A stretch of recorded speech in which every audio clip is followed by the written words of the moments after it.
미국엔 나스닥, 우리나라엔 코스닥이 있다면 뉴스쇼에는 뉴스닥이 있습니다. 뉴스쇼 증권시장 뉴스닥, 오늘도 두근 브러더스 나오셨어요.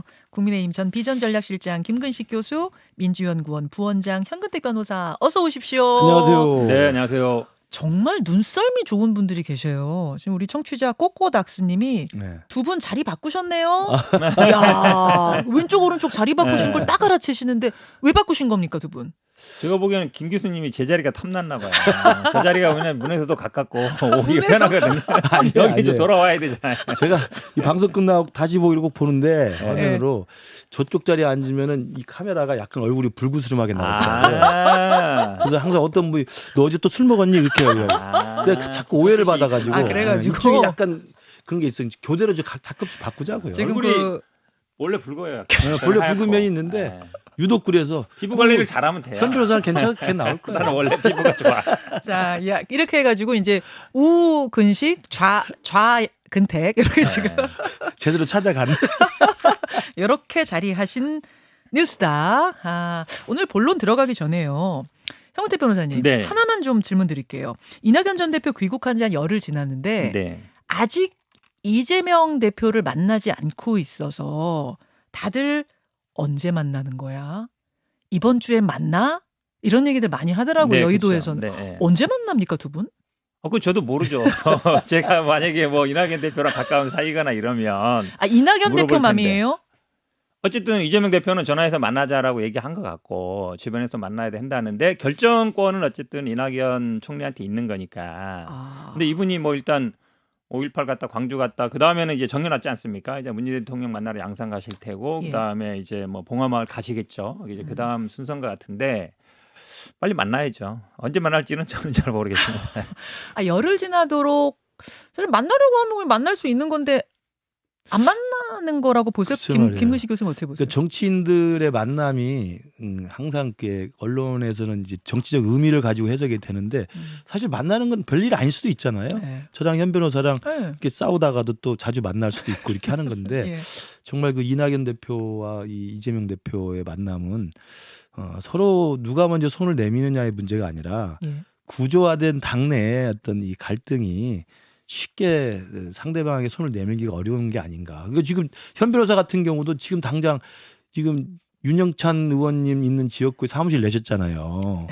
그러니까 사실은 지금 저렇게 꼭 싸움을 붙이려고 아니 그게 아니라 변호사 사무실을 옮긴 거죠. 뭐 사무실 변호사 사무실 내요. 옮기셨어. 그쪽으로 옮기셨단 말이에요. 네. 그러니까 지금 이낙연 대표가 귀국했을 때 가장 핫한 지역이 윤영찬 의원의 이제 행보인데 발언이고 그러니까 우리 현 변호사한테 언제 만나요? 그러면 지금 굉장히 답변하기 어려운 상황이죠. 이거 국민의힘 분들 꼭 바라는 것 같아요. 싸움질 하라고 그렇게 분열을 부추기는 것 같은데 아니 이재명 대표는 어쨌든 만나자고 했다라고 전화했다는 거잖아요. 그럼 이제 네. 손 내밀으신 거고 이낙연 대표가 이제 좀 일정이 일단 많으니까 그 다음에 뭐 차차 만나시겠죠. 만나지 않겠어요. 네. 그리고 뭐 네. 그게 뭐 저하고 무슨 상관이 있다고 또. 애써 별일 아니라고 하시는 현 변호사님과 애써 이거는 구조적 상징적인 의미가 있다라고 하시는 김근식 교수. 구조적 갈등을 봉합하기는 쉽지 않을 거라고 저희들은 보고 있는 그러기를 거죠. 바라는 마음이죠. 이번 주 안에는 만날 것이냐? 아니 이번 주도 주는 안 만날 것 같은데요. 제가 이번 볼 주 때. 일정들이 있잖아요. 그럼요. 일단 문재인 대통령 이번 주도 넘긴다고요? 뭐 봉화마을도 아마 그냥 바로 그럼요. 하진 않을 그럼, 거예요. 그럼. 왜냐면 그 시간이 필요하죠. 일정 야, 잡는데. 알겠습니다. 하여튼 요 만남의 이재명 날짜가 대표가 절대 스스로 사퇴하실 분이 아니듯이 이낙연 대표도 뭐 지난주엔가 홍준표 시장이 그 말씀은 정확히 말씀 잘하셨더라고요. 뭐요? 재밌게 두 분 보고 있다. 두 분 재밌게 우리 당도 힘들지만 저 당 보고 있으면 재밌다. 이낙연 대표 간단한 분 아니다. 그다음에 귀국 일성이 다르잖아요. 예전에 이낙연 대표의 본래 그 모습이라고 할까 성정 점잖고 뭐 이렇게 좀 차분한 성격이었다면 이분의 귀국할 때 모습은 전혀 딴판이더라고요. 그런 걸 보면 작정하고 온 것 같다는 생각이 들어요. 작정하고 네. 왔다. 비명의 90점 되겠다. 그렇죠. 오케이. 알겠습니다. 이번 주에 하여튼 관전 포인트 거기 하나 있다는 거 말씀드리면서 두 분의 키워드 갑니다. 현근택 변호사님 뭐 골라오셨어요? 저는 이제 통일부 장관이 좀 이제 성향을 문제 삼고 싶은데요. 통일부도 이제는 극우 지원부인가 하한가 이렇게 잡았습니다. 통일부의 역할 바뀌어야 한다라고 어제 대통령이 말한 그 부분을 아마 지금 문제 삼으신 것 같아요. 통일부냐 뭐라고요? 뭐 극우 지원부. 극우 지원부? 네. 또 어떤 인터넷상에서 저 민주당 지지자분들은 통일 저지 분야 이런 얘기 하시더라고요. 그거 괜찮나요, 분야, 오히려? 통일 저지 분야. 그게 더 괜찮은 것 같은데. 인터넷상에 댓글로 봤어요. 네. 그거를. 민주당 지지자라고 밝히신 분이 그렇게 통일 쓰셨던. 분야, 통일 저지 분야. 아, 그걸 바꾸실래요? 네, 그거 바꾸겠습니다. 키워드 오케이. 자, 앵커께서 중립을 지켜주시기 바랍니다. 인터넷상에 댓글을 그냥 읽어주신 거예요. 그런 댓글이 중립이 있더라. 아니라. 있더라. 네, 김구식 교수님도 도와드릴게요. 불러보시죠. 예, 저는 앞에선 반일 선동, 뒤에선 일본 여행 하한가로 잡아왔습니다. 앞에선 반일 선동, 뒤에선 일본 여행. 요거는 뭐 딱 도와드릴 거 마땅히 없네요. 그렇죠. 제가 댓글 본 게 마땅히 떠오르는 게 없는데. 거기서부터 얘기 좀 풀어가 보죠.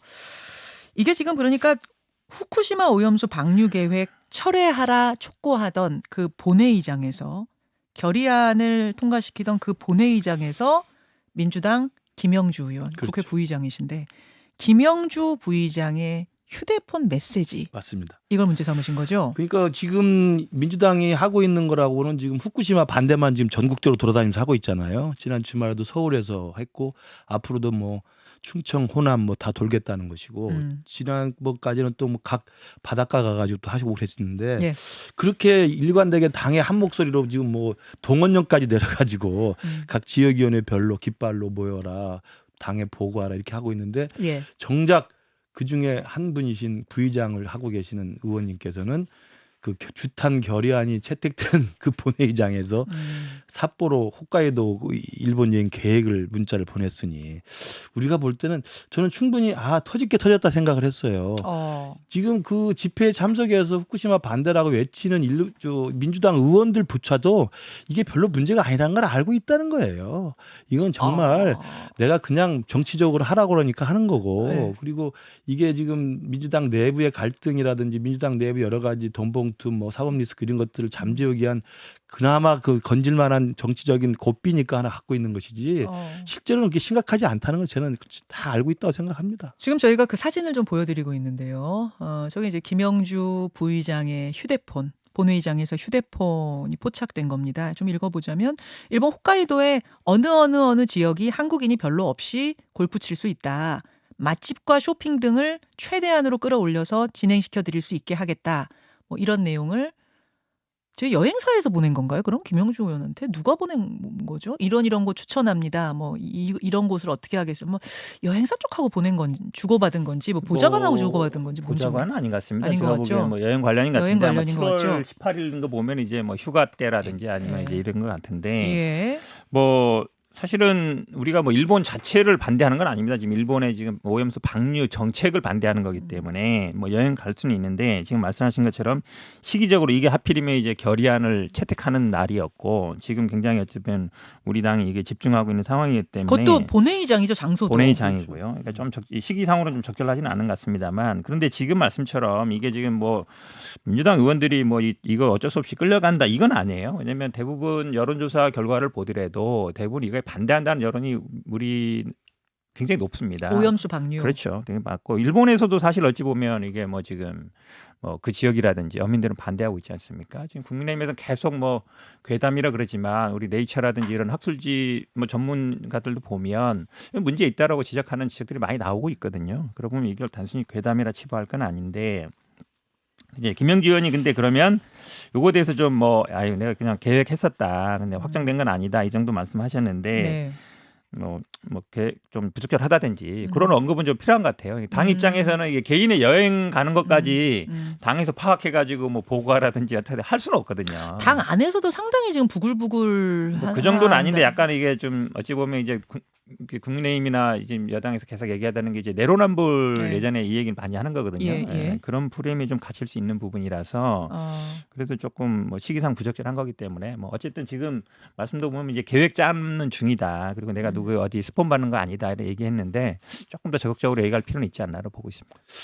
제가 최근 듣기로도 지금 이제 매주 주말마다 지금 장애 집회를 하고 있지 않습니까? 예. 이재명 대표가 강력하게 지금 이끌고 가고 있는데 사실 7월 8월이면 최근에 이제 회기도 비회기로 지금 한 일주일 쉬잖아요. 국회가 본래 여름에는 하한 정국이라고 그래가지고 잠깐 쉬는 정국입니다. 그때 휴가들을 많이 휴가들 가긴 해요, 가시고, 의원들이. 그다음에 밀렸던 일도 좀 하고 그러는데 이걸 이재명 대표가 앞장서 가지고 이 후쿠시마 오염수를 그냥 끝까지 직진한다 그러면서 지금 전국을 돌면서 장애 집회를 하고 있으니 그게 그냥 됩니까? 다 지역위원회에서 동원해야 되는 거 아닙니까? 그럼 현역 의원뿐만 아니라 원외 지역위원장들 사람 동원해야지, 버스 동원해야지 해야 되는 거거든요.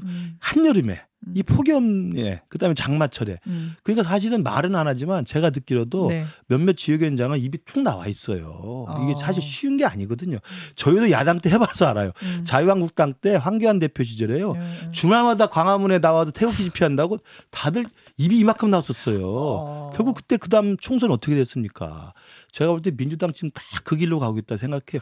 저 문자는 근데 그것과는 어떤 그러니까 그런 상관? 상황에 지금 민주당 내부에 사실은 겉으로는 그 집회에 참석해서 끌려가지만 속으로는 이게 좀 심한 거 아니야? 이렇게 한여름에까지 우리 동원할 필요가 있나? 아하. 지금 그런 식의 일정 정도의 좀 불협화가 있는 거죠. 불협화음을 보여주는 그렇죠. 상징이다. 국회 부의장이시라는 아니 분이 개인이 여행 가는 계획 짜는 거하고 그 아니죠. 불협화음하고 무슨 상관이에요? 현직 국회 아무 부의장은 상관없죠. 민주당 소속 의원이 지금 네. 이런 시급한 상황에 그러니까 호가에 그거는 의해서 이제 뭐 생각하는 것 시기적 자체가 부적절은 웃긴 거죠. 맞는데 이거를 사실은 뭐 예전처럼 국민의힘은 몇 명씩 뭐 이렇게 해라 막 이렇게까지 있는데 지금 그 정도는 아니고요. 그죠? 어쨌든 실제로 이게 이렇게 안 하더라도 본인 스스로 자발적으로 가는 분들 되게 많아요. 집회를 하면. 그래서 국회 그렇게 부의장직 뭐 사퇴 요구까지 지금 여당에서는 나오는데 현 변호사님 그 정도까지는 저는 그 정도는 아니라고 봅니다. 그건 아니라고 왜냐하면 뭐 보시고. 의장 이게 부의장 직과 관련해서 뭘 했다거나 네, 아니면 네. 뭐 굉장히 뭐 부도덕 좀 시기당 부적절한 건 맞지만 이게 뭐 글쎄요 개인의 사생활 영역인 것 같아요. 그런 부분이 있다 그러면 이게 뭐 사퇴까지 할 일은 아닌 것 같습니다. 지금 이제 일본 후쿠시마 오염수를 둘러싼 여야의 여론전이 뜨겁습니다. 그 와중에 김영주 국회 부의장 문자가 나와서 더 이슈가 된 건데 지난 금요일에는요. 여당 일부 의원들이 수산시장 방문했는데 거기에서의 또 행보들이 상당히 화제가 됐습니다. 잠시 영상 볼 텐데요. 국민의힘의 김영선 의원과 류성걸 의원이 수산시장의 수조에서 수조 속 물을 떠먹는 손으로 떠먹는 장면이 화제가 됐어요. 보시죠. 이거 뭐 먹으면 된다는 거 아니에요? 때문에 목도 안 감고 그래요. 드셔보세요. 아 이거 아주 바닷물이네. 이거 짭짤한데 이게. 이게 2011년에 방류해갖고 우리 그네까지 아, 오기 맞습니다. 때문에 지금 방류하는 것보다 훨씬 진한 거예요 이게. 자, 노량진 수산시장 수조 속에 저 물이 2011년에 방류한 거기 때문에 지금 돌아가지고 이제 왔다 여기. 지금 방류할 그것보다 훨씬 진하다 그랬나요? 진한 거다 하면서 손으로 떠먹었습니다. 저기 물고기들이 막 놀랬겠어요. 현 변호사님 어떻게 보셨어요? 야, 참 국민의힘 공천받기 쉽지 않구나 이런 생각이 들었어요. 왜냐하면 이게 지난번에 뭐 저 토론회도 그렇고 마시겠다는 분들은 굉장히 많았잖아요. 예. 그때는 그래도 바닷물 네. 우리 사실 바닷물 마시지 않거든요. 바닷물 마시는 분 없어요. 근데 저 수족관은 아시겠지만 인위적으로 만든 거예요. 거기다가 뭐 예를 들어서 뭐 여러 가지 뭐 다른 물질이 있을 수도 있고 왜냐면 생존을 하기 위해 한 거니까 회를 먹는 거를 지나서 저 수족관 물을 먹는다. 수족관 물은 제가 보기에 바닷물도 안 마시지만 수족관 물을 마시는 분이 누가 있겠어요. 왜? 그렇잖아요. 왜냐면 저기 뭐 세제가 들어있을 수도 있는 거고 막 이렇게 왜냐면 그 고기들이 뭔가 배설물도 있을 수 있는 거고 그래서 사실은 저거 마시는 분 없잖아요. 근데 저거까지 마신다 안전하다고 얼마나 그 중압감이 많겠어요. 우리가 이렇게 열심히 하고 있습니다. 옆에 또 따라하잖아요. 한 번 하시니까 정상적이면 아유 그거 지저분한 거라 마시면 안 돼요 이래야 되는데 아 저도 마시겠습니다 이러잖아요. 저분이 혼자 이거 다 독차지하나 나도 좀 끼워야지 딱 그런 느낌이에요. 김근식 교수님 저게 예정이 그러니까 회를 먹으러 갈 때는 다 예정하고 가는 건데 저거는 예정에 있던 저는 건 예정이 아니죠? 없이 돌발적으로 일어난 일 같아요. 그러니까 김영선 의원이 이제 아마도 이 안전성을 강조하다 보니까 예. 조금 저는 도를 넘는 돌발적 행동을 한 것 같은데 먹을 필요 없죠. 수조에 있는 물을 뭐하러 마십니까? 그리고 또 근데 옆에 계신 유성걸 의원은 뭐 나도 해야겠다가 아니라 김영선 의원이 다전 의원이고 정치 선배시니까 그리고 드셔봐요. 근데 그거 안 먹겠습니다 하겠습니까 거기서? 그러니까 그렇게 된 그 해프닝인데 제가 볼 때 해프닝 치고는 지금 이 후쿠시마 오염수에 대한 과학적 공방 이 부분이 정말 우리 정치권에서 얼마나 희화화되고 있는가 이런 그래요. 걸 좀 보여주는 것 같고요. 네. 저는 이제 안전성에 대한 이야기를 하다 보니까 그러니까 네. 그 영국의 유명한 그 원자력 안전 전문가 그 교수가 이야기에서부터 이제 먹겠다 뭐 이런 이야기 한 건데 그게 마시겠다 먹겠다 하는 게 저런 식의 희화된 모습이 아니라 그 후쿠시마에서 오염수를 처리해서 방류하면 그게 태평양 연안을 돌아와서 우리 한국에 오고 대한해역까지 왔을 때 그 물에서 자라난 서식한 물고기를 먹어도 이체에는 아무 문제가 없다는 걸 강조하는 단어로서 알기 쉽게 예, 예. 마셔도 괜찮다 이야기를 하는 거거든요. 바닷물을 왜 마십니까?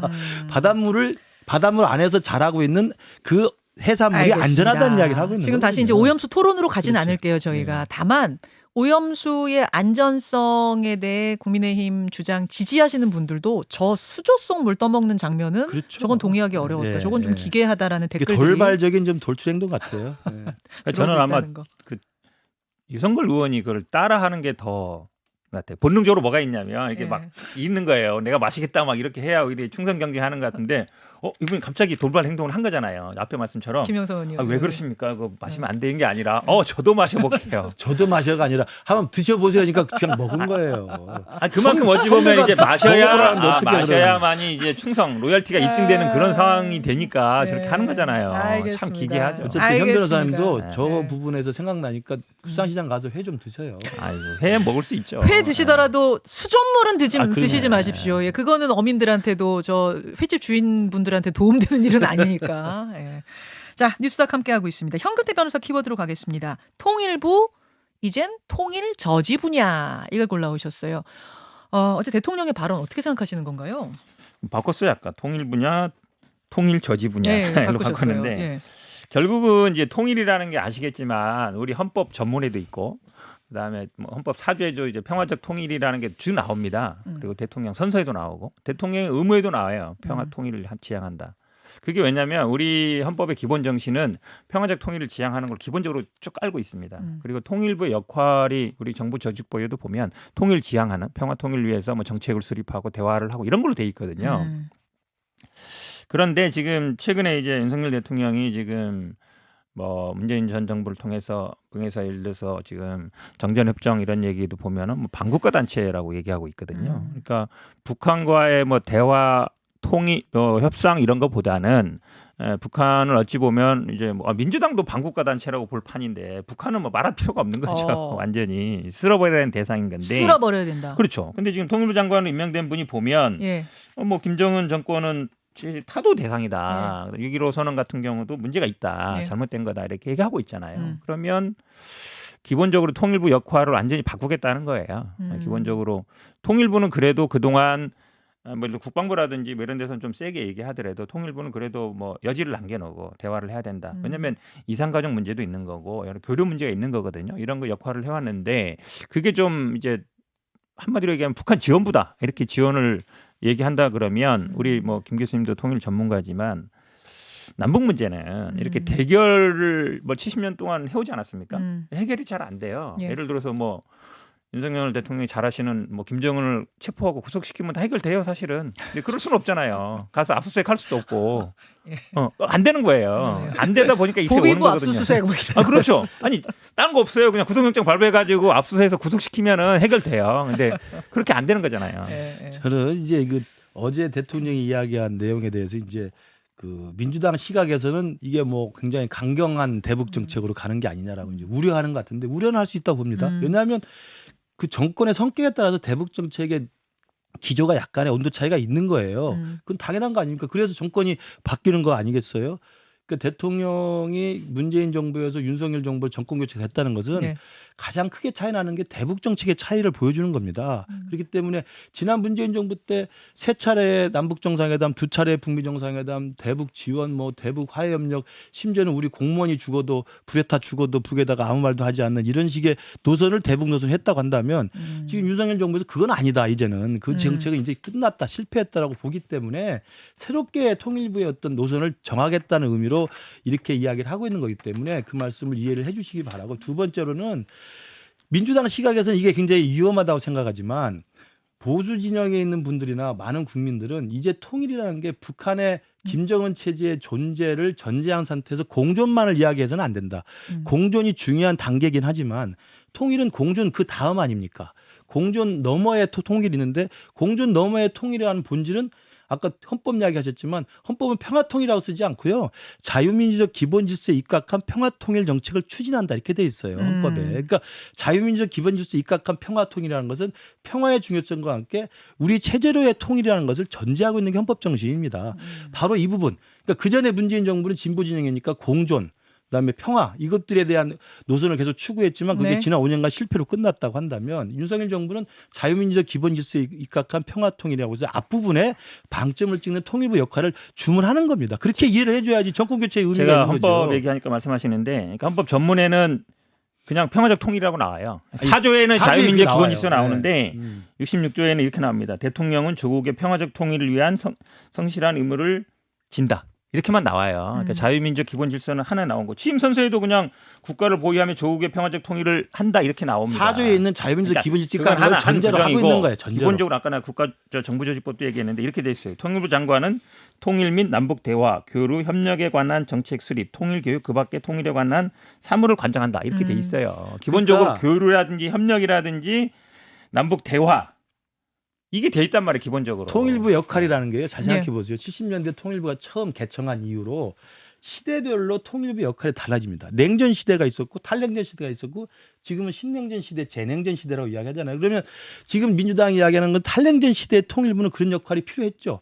개성공단이 있었고 금강산 관광이 있었고 인도적 지원이 필요했던 거고 남북 정상회담을 했기 때문에 교류협력 지원이 가능하지만 지금의 시대에서는요 제일 중요한 게 뭐냐면 북한이 문재인 정부 때 방역 지원하겠다 교류협력하겠다 그렇게 해도 북한이 쳐다보지도 않아요. 그러니까 북한의 이미 대남 전략이 어저께도 북한이 예. 현정원 회장 간다니까 못을 박자 안에 들어오지 말라고. 자, 그 시간이 별로 없어서 북한이 남쪽에 대해서 예. 교류협력의 관점 자체를 이미 포기한 지 오래됐어요. 김 제가 교수님, 북한 전문가라서 말씀드리는 거예요. 전문가니까 제가 질문 네. 드리는데 그러면 지금 통일부는 없어도 상관없을까요? 아니 업무 영역이 바뀌는 거죠. 그러니까 화해협력 시대에 예. 교류협력 지원이 중요한 거라고 했다면 예. 지금 화해협력이 불가능한 구조이고 그런 정세이기 때문에 이런 신냉전 시대에는 통일정책 수립 아까 말했던 거 그다음에 통일교육이 있어요. 통일부 해야 될 게 그다음에 탈북자에 대한 정착 지원 그다음에 통일 방안에 대한 국민적인 수렴 이런 것들을 중심할 수밖에 없고 북한 인권에 대한 강조 이런 걸 할 수밖에 없는 거예요. 왜냐하면 교류협력을 하고 싶어도 북한이 싫다고 못하는데 어떻게 뭐하러 합니까? 자, 현 변호사님 20초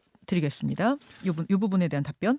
아니, 그러니까 말씀드리잖아요. 기본적으로 통일부 역할이라는 게 교류 협력이라든지 대화에 있는데 지금 그 부분은 이제 놓치고 어쨌든 국내에서 할 수 있는 것만 하겠다는 건데 북한 인권 문제 당연히 있죠. 그러면 이제 국제에서 협력 이런 거예요. 이거는 통일부 역할이라보다는 제가 보기에 외교부가 하면 돼요. 통일 교육이 유일하게 있는 거예요. 지금 말씀하신 여러 가지 중에 통일 있는데 그것도 국내 문제예요. 북한과의 관계는 아니잖아요. 그럼 북한과 어떻게 할 거냐? 그 문제는 하나도 없는 거예요. 답이. 북한과 아직 북한이 단절하고 있기 때문에 불가능하다니까요. 자, 그걸 잘 알죠. 안 한다는 얘기죠. 그럼. 여기까지 없애버리겠습니다. 하고 그러면 한 5분 정도만 좋습니다. 더 예, 네, 5분 네. 정도만 더 댓글쇼로 이어가죠. 두 분 고맙습니다. 고맙습니다. 자, 라디오 청취자들과 인사 나눴습니다. 오늘은 진짜 댓글쇼까지 안 가려고 그랬는데 두 분이 또 마지막에 확 붙으셔가지고 제가 마무리를 못 하겠는 거예요. 계획은 아니시죠, 일부러? 네, 맞습니다. 네. 우리가 이런 거 계획적으로 하지 않죠. 아니 본인 전문 분야잖아요. 통일 분야가. 예, 북한도 여러 번 갔다 오시고. 할 말은 많죠, 네. 제가. 근데 사실은 예, 예. 본인의 생각을 얘기하면 될 것 같은데 지금 이제 내년에 총선 앞두고 있으니까 아니에요. 눈치를 슬슬 제가 보는 이렇게 것 정확히 같아요. 말씀드리면 예. 지금 말씀하신 이 흡수 통일을 해서는 안 된다. 그 이야기는 이제 여야가 다 동의하는 거 아닙니까? 그러니까. 뭐 예컨대 우리 우파 중에서도 강경한 분들은 막 북진 통일 주장하는 그렇죠. 사람도 있어요. 지금이라도 당장 올라와서 뭐 태극기에 꽂으면 되는 거 아니냐? 북진 통일. 그러니까 북진 통일 하다 보니 흡수 통일에 강경하게 가면 북한을 붕괴시키는데 주안점을 두는 이건 정부가 할 수 있는 게 아니잖아요. 그러니까 그건 당연히 맞는 건데 그러나 제가 그래서 보수 진영한테 항상 하는 이야기가 네. 제발 흡수 통일 너무 지상주의자로 내세우면서 북진 통일 같은 강경한 이야기 하지 마라. 화해협력이 소중하다는 걸 인정해라라고 이야기하지만 똑같이 진보 진영에 제가 드리고 싶은 말씀이에요. 그러니까 김영호 교수도 좀 똑같은 생각인데 진보 진영도 이제는 공존, 화해협력만을 근거와 국조처럼 말하지 말라는 거예요. 그게 필요하지만 그 다음의 통일은 결국 통일의 본질은 한쪽이 사라지는 겁니다. 한쪽 체제가 근본적으로 변화해야만 통일이 가능한 것이지 김정일 수령 독재 체제가 그대로 유지되고 그 사람들의 비율을 맞춰서 통일될 수 없다는 것을 진보 진영도 이제는 좀 존중했으면 좋겠다는 거예요. 그게 틀리지 않거든요. 그래서 한마디로 하면 평화적 통일이지만 평화적 흡수 통일로 갈 수밖에 없어요. 그러나 흡수를 우리가 강요하진 않죠. 그러나 결과적으로 그렇게 되는 게 헌법 정신에 맞는 겁니다. 그러니까 뭐 자유민주적 기본 질서 그럼요. 그 부분에 이제 강조하시는 것 음. 같은데 저는 그렇게 봐요. 일단은 통일을까지 가기 전에 음. 공존이 먼저예요. 그러니까 지금은 어쨌든 휴전 상태란 말이죠. 이걸 그렇죠. 왜냐하면 휴전이라는 건 전쟁인데 잠시 쉬는 거예요. 네. 우리 축구로 치면은 전반전 끝나고 쉬는 시간 그다음에 후반전 해야 되는 거잖아요. 네. 이제 그 상태에 있는 건데 이거를 야 우리 그냥 축구 경기 끝내자. 그게 음. 정전협정이라는 거잖아요. 우리 축구 경기 끝. 음. 이제 그 정도는 가야 되는 거죠. 그 다음에 이제 뭐 평화협정 가는 건 평화체제 가는 건 그 다음인데 그러니까 국가 대 국가로 일단 가도 된다. 지금은 어찌 보면은 아니 우리도 상대방을 지금 어찌 보면 방어과 단체로 보고 있는 거고 북한도 여기를 어쨌든 미수복 여기를 빨리 적화시켜야 되는 데로 네, 보고 예. 있기 때문에 그럼 이제 전쟁 상태인 거잖아요. 그러니까 그걸 끝내자는 거에 왜 그렇게 반발하느냐. 저는 이제 그 부분이 되게 의문이고 사실은 통일은 그 다음에 문제 같아요. 제가 보기에는 말씀처럼 근데 교수님 말씀 자세히 들어보면 결국은 흡수 통일이에요. 아니, 북한이 망해야 된다. 통일의 본질은 흡수 통일입니다. 지구 역사상 분단되었다가 재통일된 경우에 흡수 아닌 걸로 통일되는 경우는 없어요. 그건 본질이에요. 자, 근데 그 근데 말을 우리가 하지는 않죠. 그러니까 이게 통일부의 역할이라는 게 있잖아요. 그렇죠. 아무리 서로 막 갈등하고 초냉각 상태에서도 통일부만큼은 마지막 끈, 그러니까 남과 북이 서로 이야기할 수 있는 마지막 끈이 여태까지는 돼 왔거든요. 그게 어느 정권이든 간에. 근데 지금 그 마지막 끈인 통일부가 북한 쪽하고는 더 이상 얘기가 안 되니 남한의 통일 교육 뭐 요런 것 쪽으로 집중하자. 요렇게 가버리는 그 방향이 통일부로서 맞는 것인가? 요 부분은 전 좀 의문이긴 그 해요. 부분도 아시겠지만 동서독 통일이 됐습니다만 서독에서 우리 통일부처럼 대동독 정책을 담당했던 부처가 있잖아요. 그게 이름이 뭐냐면 내독성입니다. 예, 예. 통일부라고 하잖아요. 내독성이. 그러니까 뭐냐면 동독 땅이 우리 땅인 걸 전제로 하고 내독성의 대동독 정책은 내독 정책인 거예요. 그건 뭐냐면 통일이 본질이 한쪽이 사라지는 거라는 걸 전제하고 하는 겁니다. 지구상 그렇지 않은 데가 어디 있어요. 근데 그걸 할 때 네. 내독성에서도 그래서 독일과 동서독 기본조약 맺었죠. 네. 교류협력했죠. 방송 교류했죠. 뭐 사람들 왔다 갔다 했죠. 지원도 많이 했어요. 그다음에 정치범 석방도 하고 그렇게 하면서 차곡차곡 쌓아와서 동독이 어느 날 민주화되면서 동독 주민들의 자발적 선택에 의해서 서독으로 편입이 된 거 예, 아닙니까? 예. 그게 본질인 거거든요. 그러니까 우리도 이야기하는 게 뭐냐. 문재인 정부 5년 동안 실컷 교류협력, 화해협력 공존에 방점을 찍어서 해봤잖아요. 하는 걸 뭐 다 왜냐 정권이 잡았으니까 하는 거죠. 해봤는데 실패했잖아요. 그러면 이제는 신냉전 시대에 네. 보수 정부의 정권에서는 이제는 그런 것들보다는 조금 그것이 필요하면 뭐 북한이 호응을 하면 하겠지만 북한이 해보나 안 한다고 마나더라. 안 하는데 그럼 우리가 할 수 있는 건 인권, 통일교육, 통일정책 이런 것들 좀 중심에 두고 할 수밖에 없는 통일부의 입지가 축소될 수밖에 없다는 거죠. 그럼 상당히 만약에 교수님처럼 얘기하면 막 여기 막 정예군 막 편성해가지고 북한에 막 지하로 침투시키고 중국 저 연안에서 막 이제 교류 작업해가지고 거기서 막 북한 주민들 설득해가지고 그걸 빨리 하지 저 말자고 내가 북한 그런 정권 거 아니에요. 무너뜨리는 방향으로 가야지. 우리나라에서 가만히 우리나라끼리서 뭐 교육하고 뭐하고 있으면 북한이 뭐 바뀌어요? 그러니까 자, 통일부 안 이상 바뀌죠. 자체가 그렇게 될 수밖에 없는 지금 시대예요. 지금 아까 그러니까 말씀드렸잖아요. 법에 대화 교류 협력이라 돼 있다니까요. 그게 가능하면 하죠. 그러니까 탈len이 시대는 가능했으니까 많이 했던 거고 지금 불가능하다니까. 그러니까 뭐 각자 우리 들으시는 청취자들이 알아서 판단하실 겁니다. 근데 분명한 건 대통령의 어떤 대북 기조가 상당히 바뀐 것만은 이제 분명해 그렇죠. 보인다는 말씀이고요. 또 지난주에 통일부 장차관 임명도 그렇고 요 발언도 그렇고 또 반국가 세력 종전선언 같은 걸 주장했던 반국가 세력 지금 전 정부의 정책에 대한 강한 비판 이런 걸 전체적으로 볼 때 대통령의 앞으로의 정책 기조 대북 기조가 어떤지를 뭐 명확히 알 수 있었는데요. 거기에 대해서 이재명 대표가 화면으로는 아마 준비가 안 됐을 텐데 또 강하게 비판을 했더라고요. 뭐라고 했냐면 극우 뭐 유튜버, 극우 인사, 극우 정책, 극우 대통령까지 온통 극우다. 온통 극우 뭐 요런 키워드로 이야기를 했어요. 그러자 또 대통령실의 한 인사가 그럼 당신들 그 민주당 세력은 정체성이 뭔지 답을 내놔라. 요런 이야기를 했고 김기현 대표는 뭐 요거에 대해서 말한 건 아닙니다만 이태원 특별법을 패스트트랙에 올린 그 민주당 향해서 마약에 도취됐다 민주당은 마약에 도취됐다 이런 표현을 써서 발언들이 양당 대표의 발언이 엄청 온통 극우 대통령 한쪽에서는 마약 민주당 굉장히 셌어요. 저도 이제 뭐 우리 현 변호사랑 매주 이렇게 이야기를 합니다만 네. 그 정치를 하는 사람은 사실은 이제 정치가 말의 예술이잖아요. 그러면 말을 할 땐 좀 정제된 단어를 쓰는 게 필요하다고 봅니다. 그러면 이재명 대표가 정권 교체된 이 보수 정부의 대북 정책이나 이런 어떤 정책에 대해서 극우라고 그냥 규정을 해서 몰아가 버리면 중도 보수나 아니면 온건 보수에 있는 사람들이 굉장히 기분 나빠합니다.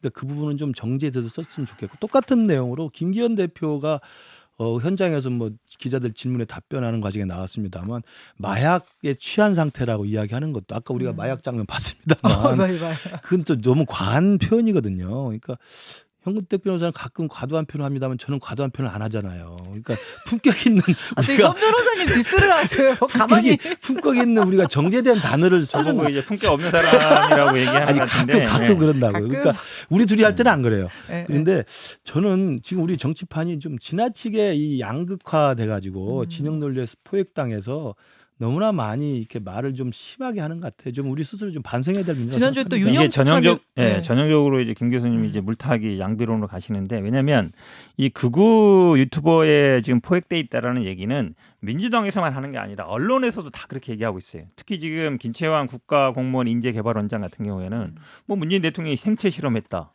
박근혜 전 대통령 퇴진 시에 중국 공산당이 영향을 뭐 미친 거다 이렇게 얘기하고 있거든요. 이분 유튜브 뭐 엄청나게 많이 했잖아요. 네. 뭐 당내 문제 뭐 이준석은 뭐 어디 청송감호소에 뭐 메토실로 예약해놨다 막 이런 얘기까지. 근데 이분이 국가공무원 인재개발원장 국가공무원들한테 교육하는 거거든요. 5급 이상 공무원 그러니까 재교육하는 고위 공무원들 기관. 재교육하는데요. 가서 이런 거 교육하라는 얘기잖아요. 문재인은 생체 실험이고 중국 공산당 얘기하고. 그럼 어떻겠어요 공무원들이 이런 얘기 이분 임명한 거 보고 누가 추천했는지 언론에서도 이분 치면은 극우 유튜버라는 얘기가 쭉 나와요. 근데 마약이란 얘기는 민주당 마약 얘기는 김기현 대표 말고는 언론에서 얘기하는 데가 없어요. 그거를 마치 동급에서 비교하면 말이 안 되는 거죠. 저 말씀에서도 그러니까 그 제 말이 맞죠? 김채환이란 분은 저도 적절하지 않다고 생각해요. 인재개발원장. 그러니까 공무원 인재개발연구원장을 하기에는 그 동안에 올렸던 유튜버 내용이 상식적인 수준에서 좀 벗어나 있기 때문에 저는 뭐 가장 좋은 건 본인이 알아서 좀 자진 사퇴하는 방식으로라도 정리를 했으면 좋겠다는 생각이 들고요. 그런 부분에 대해서 이제 극우라고 하는 건 일정 정도 국민 여론을 반영할 수 있지만 예. 김영호 교수가 통일부 장관이 돼서 이제 통일부가 이 새로운 정세 변화와 새로운 어떤 정권의 교체에 의해서 통일부의 입장과 역할을 좀 조정해 보겠다라고 하는 것을 극우라고 이야기하는 건 좀 경강부회라는 말씀을 제가 드린 거고요. 저는 그래서 이 극우 유튜버가 있어서 우리가 우파 전체 보수 진영 전체가 매도당하듯이 저는 진보 지정도 마찬가지 생각합니다. 진보에도 온건한 분이 있고 나름대로 건전하게 생산적인 토론이 가능한 분이 있는데 거기도 극단적인 친북 또는 뭐 종북 또는 극단적인 이 개딸 같은 이런 행태를 보이시는 분이 있거든요. 이분들 때문에 전체 진보가 또 욕을 먹어요. 그래서 저는 저랑 현 변호사가 꿈꾸는 정치는 양 극단이 조금 목소리를 낮추고 중간에서 좀 지배적인 어떤 여론을 형성할 수 있는 분들이 좀 건강하게 정치를 했으면 좋겠다 이런 생각을 갖고 있습니다. 양쪽 다 극단은 좀 지양하자, 그럼요. 배제하자 이런 기본적으로 말씀이신 그러면 거죠? 이번에 이제 박인환 경찰 제도 발전위원장도 문재인이 간첩이라는 걸 국민 70가 모른다. 간첩이란 얘기잖아요. 전에 전 정부 했던 종전선언 얘기는 반정부 세력이고 반국가 세력이고 그런 거에 사실은 어찌 보면 대통령이 그렇게 얘기하는데 그러면 사실 반국가 세력이라는 거는 간첩이라는 얘기거든요. 맞잖아요. 우리가 반국가 세력 이적단체 하면은 간첩이라는 얘기인데 같은 얘기예요. 같은 일맥 소통하잖아요. 대통령의 뜻을 너무나 잘 이해하는 사람인데 이런 분들을 자꾸 자르라 그러면 안 되죠. 자, 그럼 왜 이쪽으로 방향을 확 가고 있다고 민주당은 보시는 거예요? 뭐 이건 이제 개인적인 의견이죠. 예. 민주당 의견보다는 저는 아마 윤석열 대통령이 그 전에는 처음에 정치하기 전에는 예. 뭐 중도를 지향한다. 우리는 민주당에서 내가 이랬던 사람이다 했던데 그거는 약간 정치적이었던 것 같고 1년 정도 넘었잖아요. 이제 본인의 약간 생각이 나오는 것 같아요. 제가 보기에는. 대통령 이전에 검찰총장일 때가 그때는 본인이 뭐 오히려 아니고 지금이 국민의힘도 본인. 약간 보수적이고 그래서 약간 중도를 뭐 만들겠다는 얘기도 있었고 예. 뭐 그전에 막 녹취록도 보면은 우린 뭐 문재인 정부에서 역할을 했던 사람이다 얘기했던 것 같은데 그거는 약간 정치적인 수사 같고 지금 일단 인사라든지 발언이든지 이걸 보면 그전에는 아마 한 1년 정도는 그래도 조금 눈치도 보고 언론도 봤던 것 같은데 이 정도의 이런 인사라든지 이 정도 발언은 지금 보수 언론에서도 보면 약간 이게 좀 이상하다 이렇게 얘기가 나오는 상황이거든요. 근데 이게 제가 보기에는 그전에도 우리가 그런 얘기 많이 했잖아요. 윤석열 대통령이 보수 극우 유튜버를 많이 보는 것 같다. 그럼 많이 보내준다더라. 그럼 그거에 대해서 좀 우리 열심히 보는 것 같다라고 얘기하는 것 같은데 본인이 제가 보기에 정치적인 성향이라든지 기본적인 게 이제는 좀 본격적으로 드러난다. 이렇게 제가 좀 봐요. 해명을 좀 드릴게요. 그러니까 그 극우라고 규정을 하는 그 몇 가지 사건들 아까 말씀드린 그 김치환 원장이라든지 경찰 제도 발전위원장 예. 그분은 사실 상근직이 아니고 그냥 자문위원회 에두 커미티의 그거기 때문에 뭐 다른 급이고요. 그분의 발언들로서 사실 적절한 발언이 아니었던 거죠. 그러니까 그건 다 그렇게 생각을 하겁니다. 근데 정권 교체의 큰 의미에서 보면 저는 윤석열 대통령이 최근에 와서 이런 것들을 강조하는 게 뭐냐면 저는 0.78%포인트 차이로 이겼습니다만 정권 교체를 선택해 준 건 뭐냐면 이제 좀 나라를 정상화시켜달라는 좀 요구가 있었다고 봅니다. 그 정상화는 두 가지라고 봐요. 하나는 법치주의의 복원입니다. 지금 우리가 건폭노조 이야기하고 그다음에 시민단체 보조금 같은 문제라든지 그다음에 사교육의 이권 카르텔이라든지 이 카르텔이 뭐냐면 민주화 1987년 민주화 이후에 사실은 법의 사각지대에서 이래저래하게 이해관계로 얽혀져 있는 유착관계가 형성된 사람들이 공생하고 있는 거예요. 거기에 모든 게 유착이 돼 있는 거거든요. 그걸 이제 법치란 이름으로 좀 정리하자는 게 이제 대통령이 해야 될 임무고 왜냐하면 이게 검찰 출신이니까 그렇게 할 수 있는 거고요. 두 번째가 뭐냐면 외교안보를 정상화시켜달라는 거예요. 그동안에 이 탈냉전에 취해가지고 한미관계, 한일관계, 남북관계가 시대에 역행하는 방향으로 갔던 것들을 이제 국민들이 좀 제대로 잡아달라는 것이어서 한미동맹 정상화하고 한일관계 정상화하고 남북관계도 이제 원칙에 입각해서 하겠다는 걸 하고 있기 때문에 이 부분은 정권 교체의 의미를 살려서 지금 윤석열 대통령이 그 방향으로 지금 강조하는 겁니다. 그 중에서 만약에 극우 유튜버에 대한 그런 걸 했던 것들은 제가 볼 때 그 뭐라고 할까요? 흠 중에 하나죠. 뭐라고 빈트 이거 뭐라고 합니까? 그 중에 그 말이 안 떠오르는 뭐라 거는 그러지? 아니 내용이 전체 없어요. 잘하고 있는데 그 중에 하나 잘못된 게 하나 있는 거죠. 아, 아니, 그러니까 음. 이권 카르텔 얘기하면 모든 분들이 얘기하는 거예요. 최고의 이권 카르텔은 뭐냐? 검찰 출신 한번 나오면 검사장 출신 하면 오게티 맞아. 아유 감사합니다. 이제 도와드렸어요. 이번 도와주셨네. 예. 오게티였습니다. 100억 200억씩 벌어요. 정관 비리죠. 이건 정관 범죄라고 포르치는데 이게 어찌 보면 사실은 정관들이 예를 들어서 뭐 공무원들이 건교부 출신들이 가거나 기재부 출신들이 가거나 그것보다도 제일 큰 거거든요. 이게. 근데 이 문제가 제가 보기에는 국민들이 제일 느끼는 피부로 느끼는 어쨌든 이권 카르텔인데 이거에 대해 전혀 얘기 안 하잖아요. 교육부도 물론 교육부 하다가 나중에 대학 가고 이런 게 있지만 그보다 더 큰 것들은 기재부 출신들이 금융기관 가는 거. 그다음 건교부 출신들이 예를 들어 건설 관련 때 가는 거. 네. 그런 게 있거든요. 그보다 더 위에 있는 건 제가 보기에 검찰 고위 법관 이런 사람들이에요. 그것도 잡아야 된다고 생각해요. 아니 그러니까 저도. 그런 그러니까 문제를 당연히 예를 그건 들어서 잡아야죠. 잡으면 모르겠는데 아니 50억 클럽 수사 다 법조인들이잖아요. 그러니까 지금 박영수 구속 그 영장 아이고, 청구했잖아요. 1년 2년 지난 다음에 하니까 안 되잖아요. 그러니까 제대로 그 이권 했어야죠. 이런 걸 예를 들어서 큰 50억 클럽 범죄하에서 처음부터 이재명수 대표 수사 그 끝나보세요. 필요한 게 있으면 수사하듯이 해야죠. 300번 압수수색하고 막 이렇게 했으면 국민들이 국민들이 박수 보내요. 윤석열 대통령 뽑아준 것은 그런 걸 제대로 하라는 거예요. 저는 윤석열 대통령 그거에 대한 소명의식 반드시 있다고 생각합니다. 자, 예, 뭐 끝났어. 물 건너갔어 이미. 이 50억 클럽이 수사할 수 있겠어요? 이권 이제? 카르텔이 전 대한민국에 지금 뿌리 깊게 지금 박혀 있다고 하면 그것들을 5년 동안 좀 곳곳에 청소해 그러니까 우리 달라는 게 편부터 50억 국민들의 클럽도 제대로 요구고 하라고요. 거기에 윤석열 대통령이 잘 부응할 거라 생각해 기다려 보세요. 아니 두 분은 왜 제가 끝내려고만 하면 그때부터 다시 붙으세요? 지금도 이제 끝내야지 하고 있는데 다시 붙으시는 할 수 없이 제가 여기서 강제 종료 끝내야 될 것 같습니다. 월요일 날이 하도 더워서요, 여러분. 기가 많이 빠지시죠. 이런 날 건강 잘 챙기시고요. 지치지 마세요. 날씨에 지치지 마시고요. 이 얘기는 하지 말아야겠다. 이거 내일 하겠습니다. 내일 제가 재미있는 얘기 하나 해드릴게요. 두 분하고 여기 인사드리죠. 고맙습니다. 네, 고맙습니다. 감사합니다. 내일 뵙겠습니다.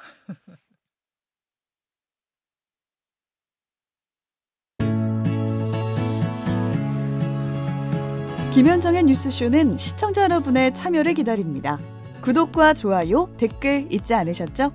알림 설정을 해두시면 평일 아침 7시 20분 실시간 라이브도 참여하실 수 있습니다.